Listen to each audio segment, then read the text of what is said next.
So today we're going to take a look at the signal routing system within OPx-4. It's got a pretty unique signal routing system, or I shouldn't say unique, but it's pretty uncommon to have this flexible of a routing system within a synthesizer. And OPx-4 has 3 different buses, and we're just going to kind of take a look at how those work and how you might want to use them in some of your patches. Hi, my name's Joe. If you're new here, then welcome to my channel, and if you're already a subscriber, then welcome back. Let's get into some signal routing with OPx-4. So here we have the submix tab, and this is where all the signal routing comes from. So you can see here across the top, we've got 5 different audio sources, operators 1 through 4, and then this sample layer. And we've got these 3 different buses that we can route each of these sound sources through. We can route one of the sources to one of these buses, or we can route it to all of them. So bus 1 has a filter and an effects slot. Bus 2 has a filter and an effects slot. Bus 3 has no filter, but it does have an effects slot. So when we talk about the filters, for bus 1 and bus 2, they both have one, and those are these filters right here on the filters tab, filter 1 and filter 2.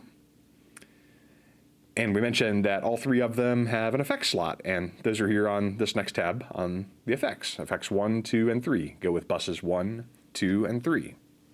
So this actually gives us a ton of flexibility with how we route sounds within the synthesizer. And we can do some pretty cool stuff, make some layered sounds and things like that. I think the easiest way is to just kind of get into an example and take a look at some of the things that we can do with this powerful routing. So let's start back here on this submix tab. We've already got operator 1 routed into bus 1 at full strength. Let's just turn down the sample layer for now, and that'll be our only routing for the moment, is operator 1 into bus 1.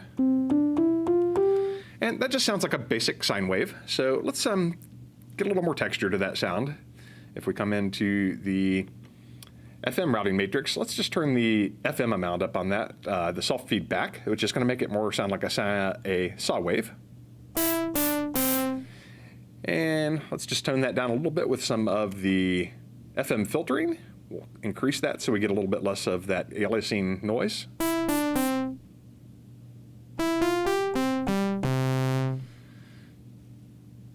So that's a pretty nice saw wave sound. The next thing I want to do is take the saw wave sound, and I'm going to add some filtering to it, and we're going to set up an envelope so that it controls that filter. So we've got this routed into bus 1. We know that goes with filter 1 right here. First thing I'm going to do, let's go ahead and change this into a low pass 2 filter. That's a 12 dB filter, and we'll just bring the cutoff down some.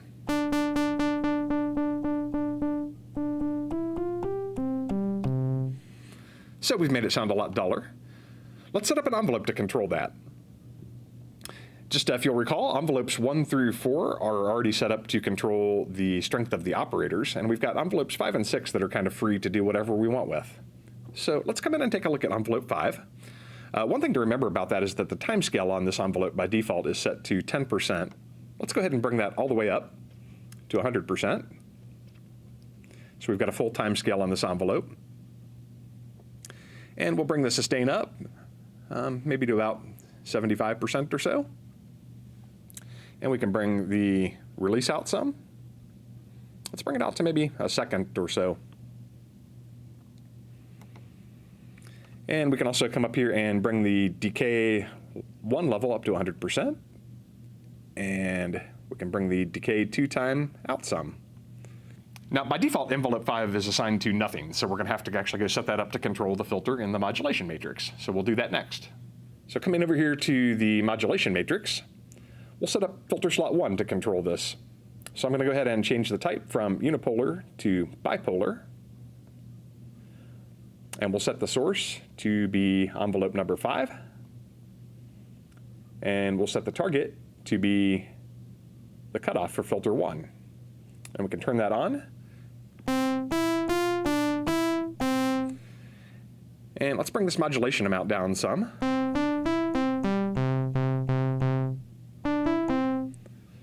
And now we're starting to hear it. We can come back over to the filter tab and maybe bring the cutoff down some more. Let's bring the resonance up a bit. Maybe add a little drive. I like that. I like to bring these releases out just a little bit more for this sound. So let's come over here and we'll extend the release of envelope 1 out to about a second as well.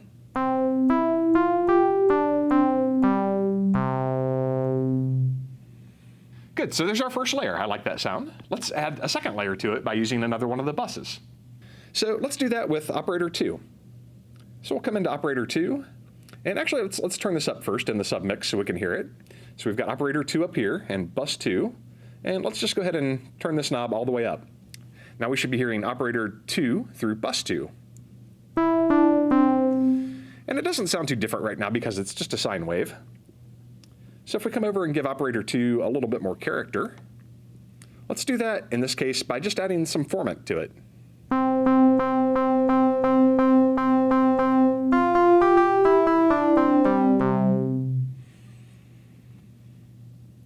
I like that. So let's go take a look at envelope 2, which is controlling the amplitude of operator 2. And for this one, let's actually turn this into a loop.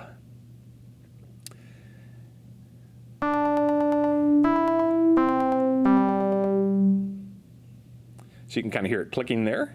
I think I'd like to maybe make this a little bit slower. Let's go with like an 8th note. And I think we can bring down the sustain some. And let's see here. Let's bring this decay 2 time back in some to make this really plucky.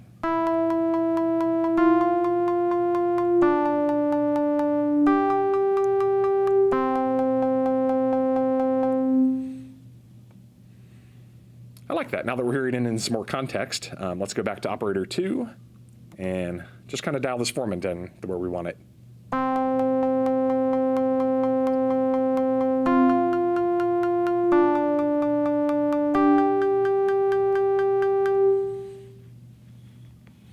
So we've got a foundation for our second layer here. We can actually control this second filter. We can apply the second filter on bus 2, and we can control it separately from the first one. So let's take a look at that.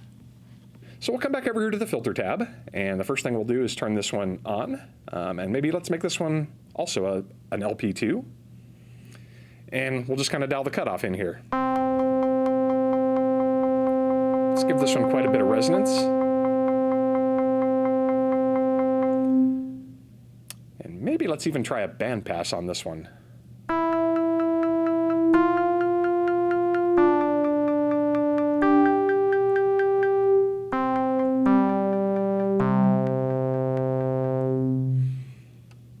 I think I'd like to stick with the low pass. So let's modulate this filter cutoff some to give us some variation in these little tappy sounds. So we can go into one of the LFOs here. I do want this to be a synced LFO, and let's choose a speed that is the same speed as that looping envelope. So we'll go with 8th notes again here. And let's go back to the modulation matrix. And we can set this one up. We also want this one to be bipolar. And we can set the source here to LFO1. And this time, let's choose a target of the second filter cutoff. We can turn this on.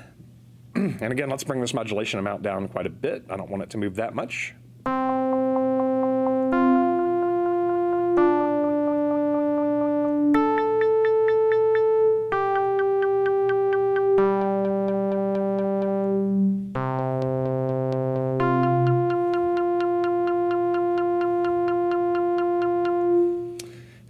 We did leave that on a sine wave.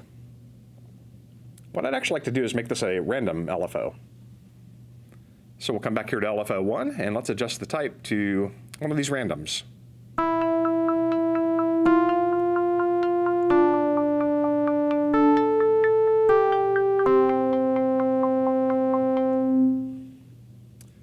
I like that. That's got a really nice effect. I might even be able to bring the resonance up on this a little bit more.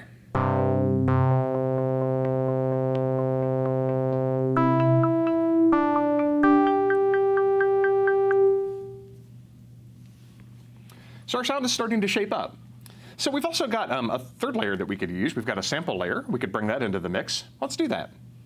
So we'll come to the sample layer, and for this one, I actually want some white noise. So if we scroll down on the list here, we'll find noise, and there's some white noise.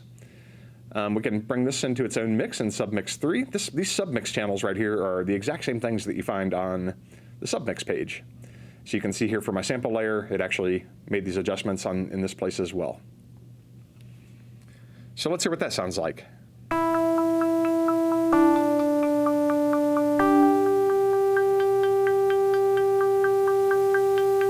Can turn that up a bit. Now each of these buses, we've got that first one, which is kind of that sawtooth going through the first one. We've got the kind of plucky sound going through the second bus, and then we've got this white noise going through the third bus. And each of these buses have their own separate effects slot that we can use. So let's sum some of those up to make the sound even more interesting.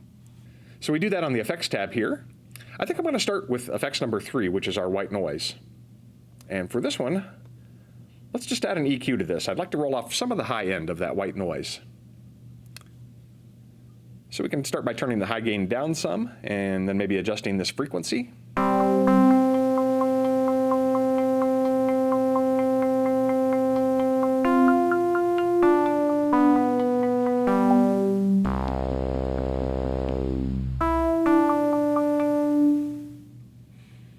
I like that. And for our little plucky sound, let's add a multi-tap delay to this.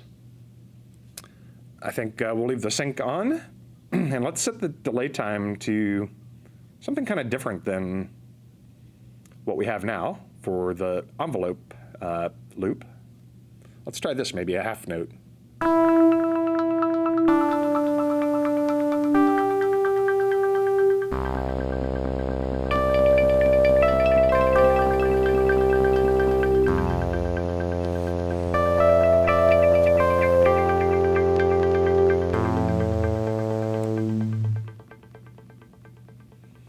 I like that, starting to sound really cool. We can maybe mess with the tap here, take our feedback from tap 2 rather than tap 5 and send that back to the input.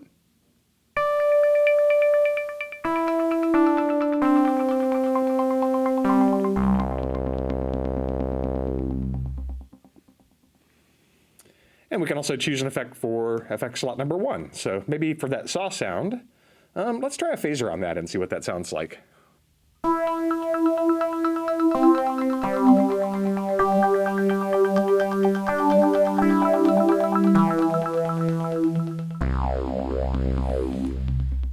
So that phaser sound is only affecting the saw wave portion. It's not affecting that little plucky portion or the white noise.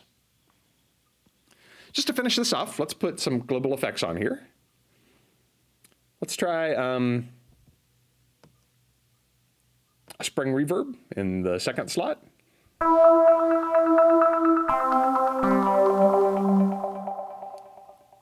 Bring the mix down on that quite a bit.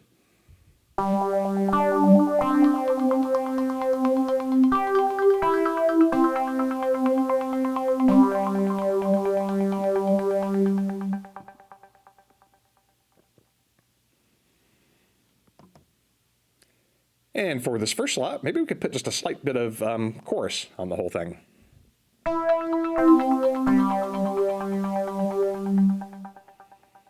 I like that. Let's bring the mix down on that quite a bit as well. Just want a hint of it here.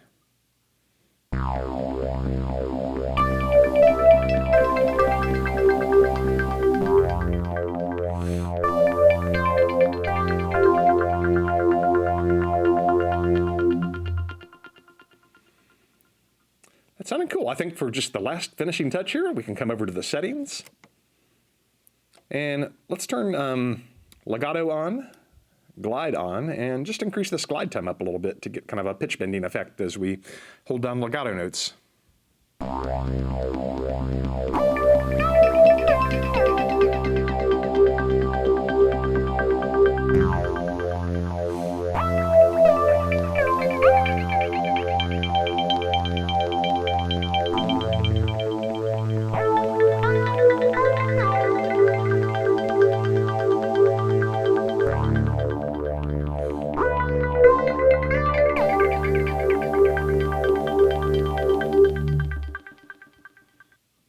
If this video has been useful for you, I'd really appreciate it if you'd give it a thumbs up. That really helps me with the channel, and also to just kind of know which videos are hitting home for you guys. So thanks for that.